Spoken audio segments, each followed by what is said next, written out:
હાલોલ ઈદ ઉલ ફિત્રની હર્ષોલ્લાસ સાથે ઉજવણી. ઈદગાહ અને મસ્જિદોમાં વિશેષ નમાઝ અદા કરાઈ. હાલોલ શહેરમાં આજે શનિવારના રોજ મુસ્લિમ બિરાદરો દ્વારા પવિત્ર રમઝાન ઈદ ઉલ ફિત્રની પરંપરાગત ઉત્સાહ અને ભક્તિભાવ સાથે ઉજવણી કરવામાં આવી હતી. આ નિમિત્તે શહેરના વિવિધ વિસ્તારોમાં શાંતિ અને ભાઈચારાનો માહોલ જોવા મળ્યો હતો. શહેરના પાવાગઢ રોડ પર સ્થિત ઈદગાહ ખાતે મોટી સંખ્યામાં મુસ્લિમ બિરાદરો એકઠા થયા હતા, જ્યાં સૈયદ ઇલિયાસ બાપુ દ્વારા ઈદની વિશેષ નમાઝ અદા કરાવવામાં આવી હતી. આ પ્રસંગે હાલોલ શહેરના ખતીબ મૌલાના યાકૂબ રઝવીએ પ્રેરણાદાયી તકરીર ફરમાવી હતી. આ ઉપરાંત મહમ્મદી સ્ટ્રીટમાં આવેલી નૂરાની મસ્જિદ ખાતે મૌલાના વસીમ મામાજીએ નમાઝ પઢાવી હતી.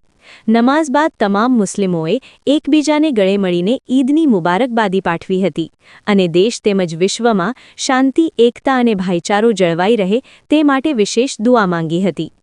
આ વર્ષે હાલોલ શહેરમાંથી હજની પવિત્ર યાત્રા પર જનારા હજ યાત્રીઓનું ઈદગાહ ખાતે મુસ્લિમ બિરાદરો દ્વારા ફૂલહાર પહેરાવી ભવ્ય સ્વાગત અને ગુલપોશી કરવામાં આવી હતી. વહેલી સવારથી જ મુસ્લિમ વિસ્તારોમાં ઉત્સાહ જોવા મળ્યો હતો. નાના બાળકોથી લઈને વડેલો સુધી સૌ કોઈ નવા વસ્ત્રો સજીને નમાઝમાં જોડાયા હતા. બાળકોમાં ઈદને લઈ અનેરો આનંદ જોવા મળ્યો હતો. अल्हम्दुलिल्लाह, आज 1 सव्वाल मुसलमानों का अज़मत वाला महीना रमज़ानुल मुबारक का ख़त्म हुआ. आज ईदगाह में शहर के सारे मुसलमान जमा होकर नमाज़ ईदगाह में जनाब हज़रत सैयद इलियास बापू ने नमाज अदा करवाई और साथ साथ दुआ भी किया. और अल्लाह तबारक व ताला मैं भी दुआ गो हूँ कि हिंदुस्तान में अमन व अमान रहे और तमाम आफतों बलियात से महफूज रहे. हज़ारों मुसलमानों ने आज ईदगाह में नमाज अदा किया.